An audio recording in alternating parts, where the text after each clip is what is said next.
Welcome back to Mock the Mock, where we take a look at someone else's mock draft, and I'm mocking, giving you my views, thoughts, and opinions. We got a great one for you today, as we're going to be checking out PFF's own Trevor Sikkema. He's also the co-host of the NFL Stock Exchange on YouTube, so go ahead, check them out there. But we're going to be looking at his mock draft. But what's crack-a-lackin'? It's your boy Broshmo, just in case you did not know, so go ahead.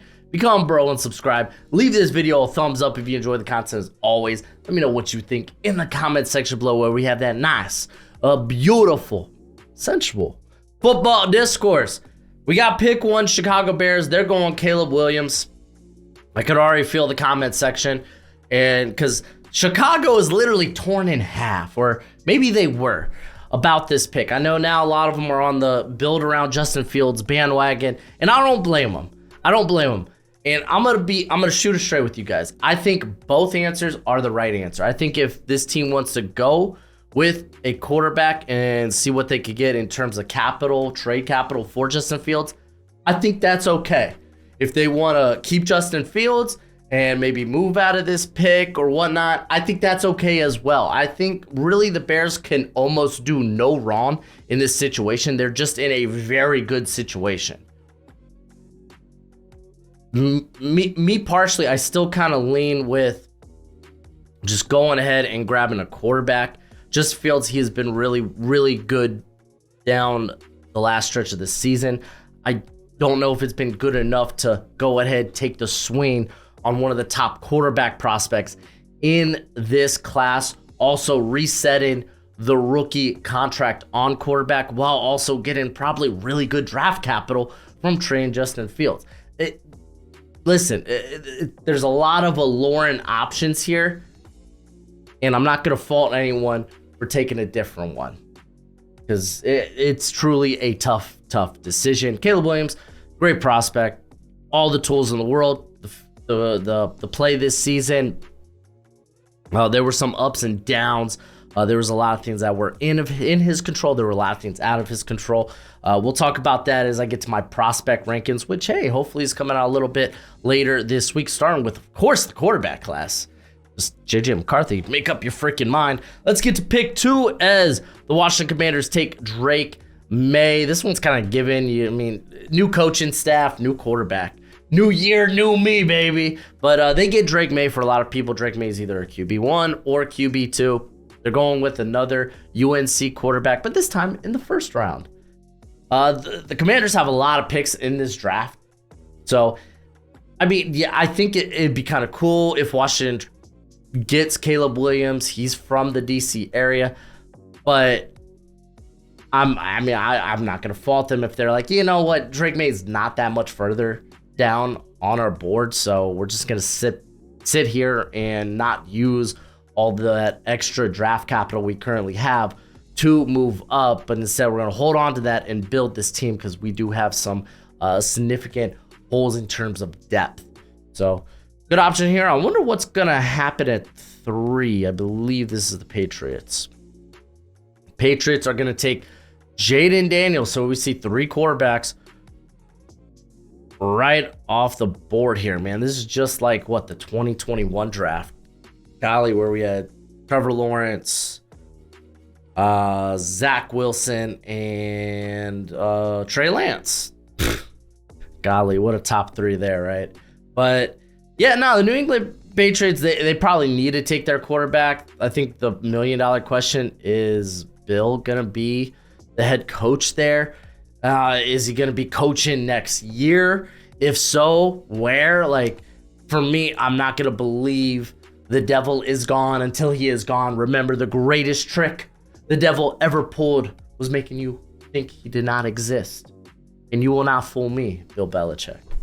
See that Zach Thomas jersey right there? I'm a Dolphins fan. I ain't gonna believe you're gone until you're actually gone.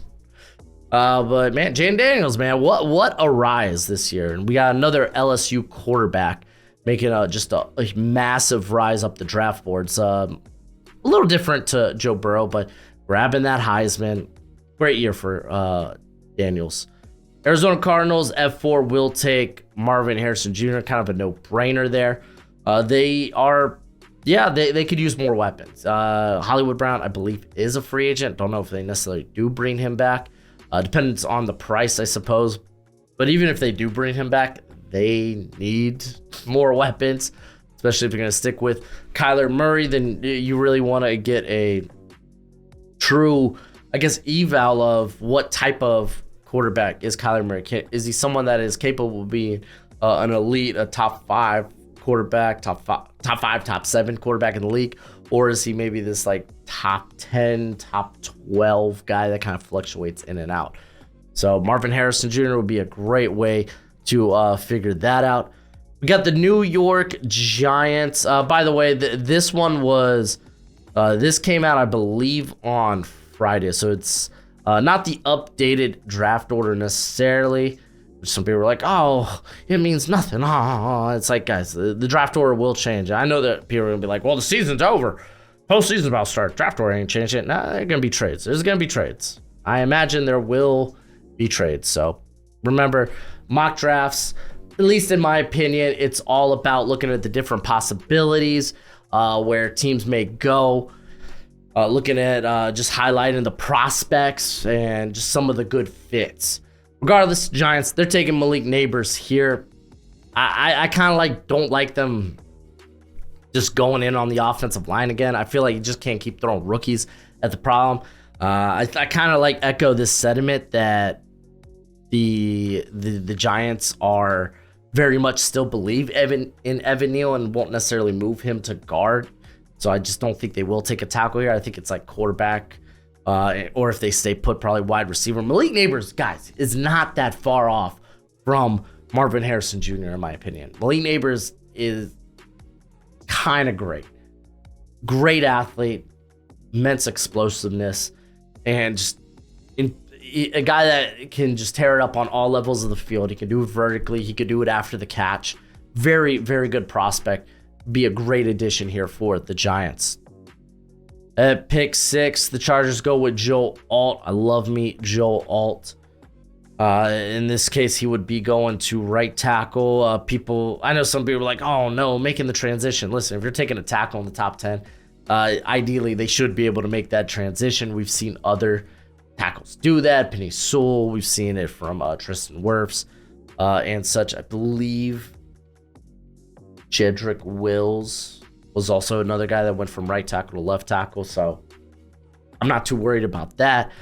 Shoring up the offensive line, if you don't feel like you want to take a weapon here like Brock Bowers, maybe he's too rich. To take a tight end here, maybe you do go with the offensive line, because again, this is kind of an offensive heavy draft early on. So unless you're trading back, you're probably taking an offensive player. So Joe Alt, good pick here. Tennessee Titans are going to take Olu Fashanu. They're going to love a tackle here. Where do they currently sit? Let's take a look at that. I will give y'all a new mock draft tomorrow. I think we'll see, because I'm also tonight streaming. If you didn't know, we're going to do a watch along of the national championship game. It's going to be a ton of fun. Okay, no, Tennessee, they're still at 7. So, yeah, no, they're still going to be, they're going to still be in the, I just want to say this, that they're going to still have a shot probably at OT1 or OT2. The offensive line has just been terrible for the Titans, so this would be a really good addition. Going to pick 8, we got Tanisa Fuaga. That's right. I'm pretty sure, I like Fuaga a lot. I don't think I top 10 love Fuaga right now. As he'd be going to the Jets here. The Jets, yes, one of the worst offensive lines this season. I know they were beat up, but even if they weren't, I still don't think they would be all that in a bag of chips. The thing with Fuaga, someone who's played on the right side their whole career, I know people are going to question, is he a better maybe fit at guard? So maybe that pushes him down to late first round. I don't know. He's kind of in this mid first round area for me. So a little bit rich. I think I wouldn't mind taking Roma Dunze here. Just getting Aaron Rodgers a weapon. If you can't get him some offensive line help, then get him some playmakers to pair up with Garrett Wilson. It's kind of be my philosophy. But Fuaga could be a really good fit there. Fuaga's gonna be fun. I can't wait to see where this cat goes. I imagine he's going to a wide zone blocking scheme somewhere, or an outside zone heavy scheme. Listen, I know you love the NFL draft as much as I do, and you're going to want a nice hefty watch list of players during this college football season. Well, go ahead, check out my draft guide. You can purchase it for only $30 by Venmoing or PayPaling me. Links in the description. It's a one-time payment and you get it for this whole draft cycle and forever and always. Technically, it's a Google spreadsheet. So send me your email when you send the payment. I'll get you hooked up. You will see my current prospect rankings and big board, my full evals. And guess what? It updates throughout the whole draft cycle. So it's a great purchase and it's a great way to support the channel. We got Michael Penix going to the Atlanta Falcons. So, yeah, no, Falcons are definitely going to be in the quarterback market. They're currently at pick 8. Maybe if Fields is on the chopping block, that maybe they're probably going to be one of the pursuers there. Maybe Arthur Smith, who's still a head coach, I imagine he probably will be. He maybe brings his old buddy Ryan Tannehill. Oh boy. Or you could go ahead and take like Bo Nix or Michael Penix. In my opinion, I kind of, for me, Michael Penix and Bo Nix are very close to one another. I kind of like Bo Nix a little bit more. I think he's probably got one of the safest floors at the quarterback position in this draft. Penix, of course, you got some of the injury concerns in the past. Part of me is like, I'm kind of concerned about how he processes the middle of the field. But man, no, the dude's accuracy has been just freaking spot on. A lot of guys this year have been very good deep ball passers. You got Jaden Daniels. Michael Penix is right up there with them. Michael Penix has the arm. But regardless, the Falcons probably would love to go out of the first round with a corner if they don't acquire one prior to the draft. Chicago Bears here at pick 10 are going to be taking Rome Odunze. So grabbing another receiver to pair up with their new franchise quarterback in Caleb Williams. I like this quite a bit. You got Darnell Mooney going to be a free agent. Are you going to want to pay him? Maybe just go in and get one in the draft. You could also make a great case that they take an edge at this pick to pair up with a Montez Sweat. Some people still really like Yannick Ngakoue, which, yeah, Yannick Ngakoue is a very good fit for Matt Eberflus. He was when he was back in Indianapolis. For me, though, I think Yannick is he's a DPR type of guy, a kind of designated pass rush guy. So that's why I kind of talk about taking edge here for the Chicago Bears. Las Vegas Raiders are going to be taking Nate Wiggins. I'm not going to lie. I might pull the trigger on quarterback. Aiden O'Connell's he's been fine. I don't know if I want to go another year with him, though. But, I mean, do you want to take quarterback 5 here? That's actually probably the real question. A lot of this also depends on J.J. McCarthy. Sounds like the NFL is very cuckoo bonanza for J.J. McCarthy. But Nate Wiggins coming in, adding some depth there to the cornerback room. I think that's fine. Nate Wiggins is a phenomenal athlete. He's got ball skills. The dude can take it back to the house on an interception. Got to iron out some of the other stuff in his game. But a big reason why he has kind of surged to the top. I remember coming in from my summer scouting, right? Talking about the cornerback position. And at the end of my video, I do my top 10, but then I talk about some of the other guys that I did watch. And Nate Wiggins was one of the guys who was outside my top 10. But I said him, along with Kansas's corner, oh golly, man. Kobe Bryant, I think. Bryant.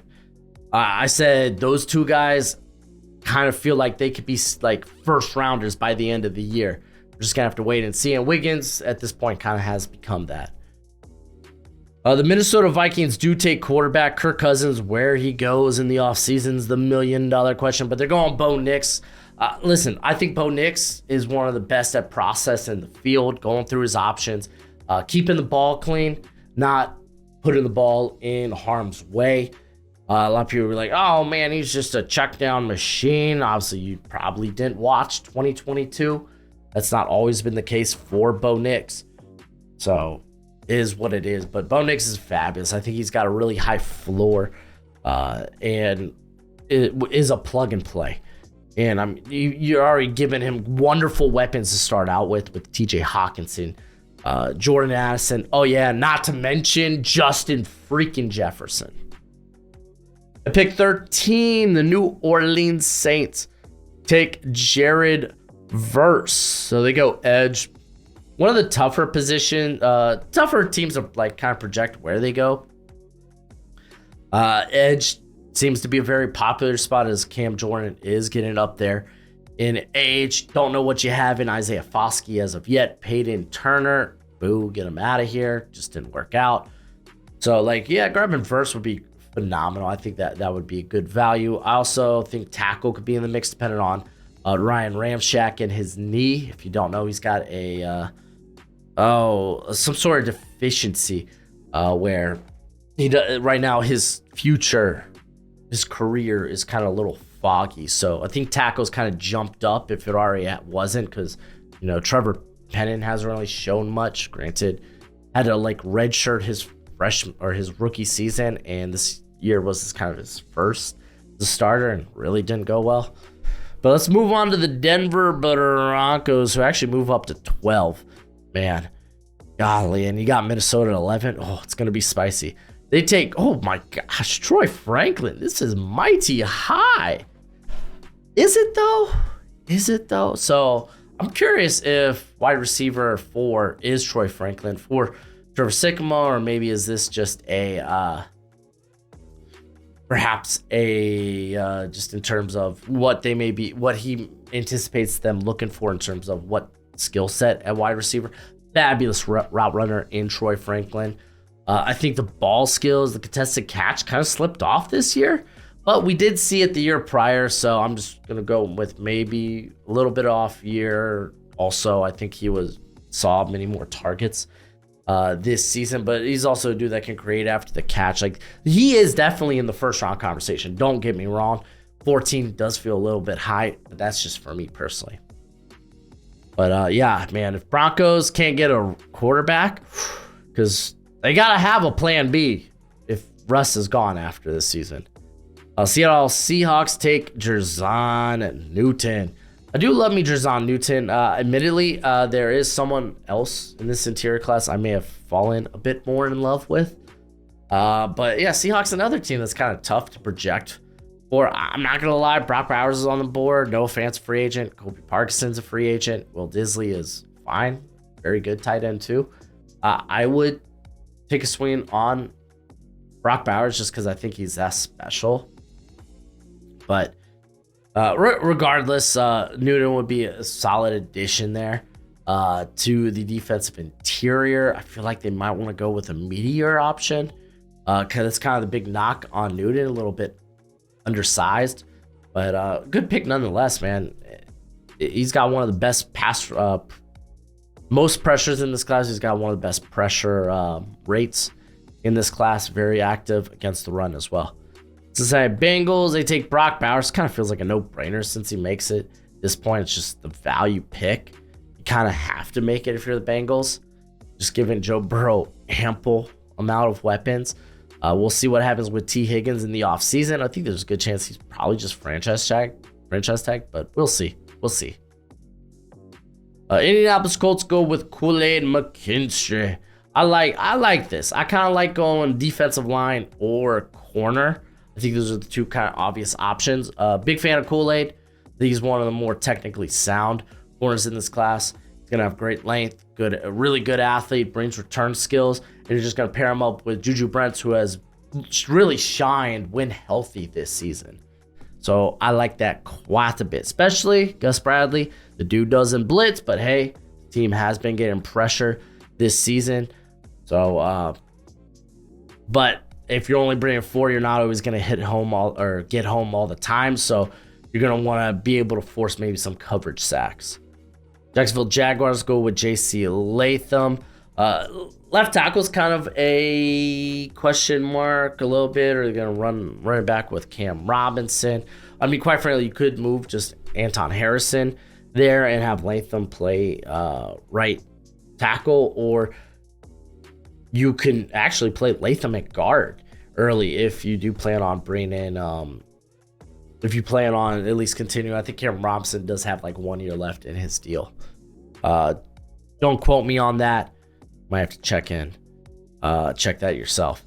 Green Bay Packers take Cooper DeJean. I like this pick quite a bit. DeJean is just a really good fit as a guy that can do a little bit of everything. He can play on the outside. He can play in the slot. He can play at safety. Literally, he can be your return man. I mean, to be fair, yeah, they don't really ask Nixon to. He's a kickoff guy, so yeah. So like, they don't really have a go-to punt return right now. I don't know. Again, don't quote me, but check yourself.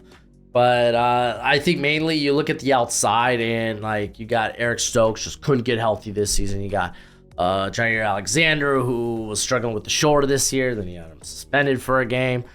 You just need to keep adding more talent to that squad. I know they got Carrington Valentine, but still, you want to add talent. You want to add competition. We got the Tampa Bay Buccaneers going Dallas Turner. This pass rush is a little not great. It's not great. So grabbing Dallas Turner, who, hey, I mean, we've seen the oh wow, Latu not off the board yet either. But yeah, we've seen the edge class kind of fall here. This is only the second edge player off the board. So very fascinating. But yeah, Tampa Bay, like, I imagine Baker's back, which, I mean, are we going to go QB6 here? Probably not. But yeah, no, I mean, pass rush makes all the sense of the world. You're working with a Shaq Barrett, whose best days are behind him. Tryon hasn't really shown much as of yet. Talks about Yaya Diaby, who's actually turning on a little bit at the end of the season as they've been giving him more playing time. Los Angeles Rams take Amarius Mims. Mims did declare for the draft. I saw that in a comment in one of my videos. I was like, no, the guy declared. But yeah, no, I mean, I guess you get him, you move him to the left side, and you don't necessarily have to start him right away. Like, the dude just is oozing with the tools, but definitely needs a bit more polish, whether it's his hands or his footwork in general. Guy's got quick feet for a big guy, but definitely could work on just in general footwork. But regardless, like, he was someone I was talking about as a potential top 10 prospect this year. Unfortunately, he had the ankle injury, led to the tightrope surgery, came back, and then like 4 games after that, I think he re-aggravated the ankle in the SEC championship game. Arizona Cardinals get Latu out. Now, this is a banger draft for the Cardinals. Cardinals literally come out of this draft with, for some people, the top edge 1 and wide receiver 1. Phenomenal. I mean, they got, I really think they just see BJ Ojulari as a DPR, which I guess is fine. But I mean, or maybe they're looking for his running mate, which Latu can be that. He was very active against the run game this year as well. Pittsburgh Steelers go Terrion Arnold. We talk all this crap about their cornerback 2 spot being kind of just this revolving door of just mid. And even if they still want to go with that, like, but man, freaking Joey Porter took him a couple of games before they let him start on the outside. Terrion Arnold's a guy that can play inside and out. He's a guy that really shot up boards this season. Buffalo Bills. They're taking Brian Thomas. All right, so talking about a perfect complement to Stephon Diggs, a guy that can be that vertical threat. Like, this dude's got legit bunnies. Watch out. He's going to be up there in terms of the vert. Like, it really is. He's going to put on a show at the combine. Often less talked about wide receiver there at LSU. But, I mean, you really should talk about this cat. Like, I was talking about him as, if he returned, he would be in contention with Luther Burden as wide receiver 1 in 2025. Like, Brian Thomas has that talent. Also, Gabe Davis is a free agent. Yeah, a little gassy. Sorry, guys. Had Chipotle earlier. Kansas City Chiefs, they go Keon Coleman. They actually have to take a wide receiver. And this is kind of wild because they kind of move away from speed at this point. You know, I figured they might want to rekindle what they had with Tyreek and just get some speed. But I mean, hey, this is a good wide receiver class. Maybe they take a shot in the second round on like a Xavier Worthy. I mean, there's other fast receivers in this class. They could take multiple shots if they want to. Keon Coleman is great. He does have that Alpha X. It's just he's not an ideal separator, and I wouldn't say his contested catch numbers were exactly ideal this year to warrant, I guess, him to be at least in the top 3 wide receivers. I think I mentioned this last couple of months that I felt like Malik Neighbors, Rome Odunze have kind of moved away and took a bit into their own tier while Coleman just kind of like stayed in place. But Coleman's hella good, man. Also, he was the returning punts there for Florida State. Philadelphia Eagles go with Quinion Mitchell. Freaking love Quinion Mitchell. Dude had very good back and forth with Marvin Harrison Jr. back in 2022. Go check that out. This isn't just a small, like a smaller school corner who did it in the group of 5. No, he had a good game for the most part. Did end up allowing a touchdown, but against Marvin Harrison in 2022. But it was like the tightest coverage you can get. Just a really good throw by CJ Stroud. But played exceptional this year. He's going to be at the Senior Bowl. If you didn't know, the Eagles' pass defense, very bad this year. Very bad. Detroit Lions take Braylon Trice. This can be corner. This can be edge.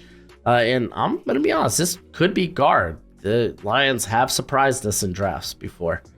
They could be looking for I think it's a right guard where they'll have that opening. But Braylon Trice, man, really tore it up. He's jumped up my board quite a few spots. His second half of the season is so much better than his first half. And, oh, man, I can't wait to see him tonight in the national championship game. Had a really good game against Texas this past weekend. Houston Texans take Troy Fautanu. Ooh, I kind of want to read this real quick. All right, so the Texans' offensive line has held up better than expected this season. Laramie Tunsil is a cornerstone piece. Titus Howard's first season in a 3-year deal is done. Okay. Houston drafted Kenyon Green in the first round to man an interior spot, and they drafted Juice in the second round to man another. Their offensive line investment plan is almost complete. Okay, so Scruggs, let me let go, John, but Scruggs probably going to be the center. I mean, they could go, like, Jared Patterson's been solid too, but you probably want Scruggs there, and Jared Patterson, I think, is going to be high-end backup in the NFL. So, all right, I got you, Joe.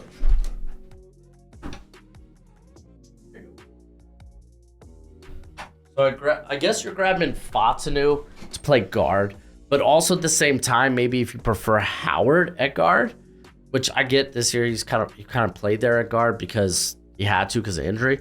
But like, if he's not playing well and you want to move him back at guard, you could move Fautanu out at tackle. So it gives you a lot of versatility along the offensive line. So interesting pick.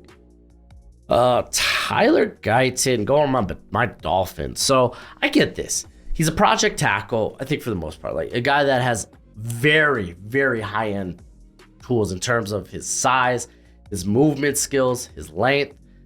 Won't have to start him right away because, well, they got Terran Armstead. So you won't have to start him right away. So, like, Guyton just would be the heir apparent. Probably would get a couple of starts here and there because Armstead, like, legit misses like 3 to 5 games a season. I think he's actually missed 6 or 7 this year. Dallas Cowboys go with Jordan Morgan, is listed as offensive line. So you're probably looking at him as guard or tackle, not center. So it just kind of opens up your options. You can have Morgan at left tackle. You can have him at left guard if you want to move Tyler Smith to left tackle. So it's kind of how you see it there. Big fan of Morgan. Had a stellar year. Another guy that we will get to see at the Senior Bowl. Pick 31. We got Ennis Rakestraw going to the Niners. So Niners, yeah. I mean, I get it. Personally, I wouldn't mind taking Jackson Powers Johnson. I'm kind of a mark for him. I'm a big fan. the center out of Oregon, also can play guard. Rakestraw, though, I guess for a lot of people, are a really hot riser. I'm more midday 2 on him right now. A guy that just really gets the corner position. Very, very good coverage instincts, as Trevor put here, but also a very good athlete. Very good athlete. He's going to be at the Senior Bowl with his teammate Chris Abrams-Drain, so be on the look for that. Baltimore Ravens go with Leonard Taylor. Okay, this isn't the next interior player I would have up, but I get it. You got Matabuke set to hit free agency. He's going to cost a lot of money. Will they bring him back? I don't know. Again, it is a lot of money, so maybe go with a cheaper alternative and Leonard Taylor, who, yeah, will need some coaching up. There's another guy that I really like in this class that I'd probably preferably take here. Oh, we got a second round. I think it's just the teams without first round picks. Carolina Panthers, they take Ladd McConkey. I don't think that would be the first wide receiver off my board in round 2. I like Ladd McConkey and all, but I'd rather like kind of shoot for a bit higher upside guys like your AD Mitchell, your like probably not Xavier. Like I think AD Mitchell would probably be the guy. Yeah, it'd be AD Mitchell. Then the Cleveland Browns go with Tez Walker, man. Start talking about Tez, man. This cat's good. Real good. I was real mad at the beginning of the year when NCAA said he couldn't play. Glad that they went back on that. Another guy that will be at the Senior Bowl. Browns got a receiver here. They will need to get cheaper, which means big contracts might have to go. Amari, potentially. So be on the look for that because they do have Cedric Tillman, so maybe they're willing to go with like Elijah. Well, Elijah Moore, I think, becomes a free agent. Not this year, but probably after next year. But if anything, you're playing him in the slot. You got Tez outside. You got Tillman outside. So, yeah, potentially, I guess. But that's it for the draft. That's it for the video. Go ahead. Do that YouTube thing. If you didn't know, now you know. I had a couple of videos released this past weekend where I talk about the biggest snubbed in the Pro Bowl, as well as my own end of the year awards and all pro teams. So check out those videos. But as always, until next time, you be easy, my friends. Later.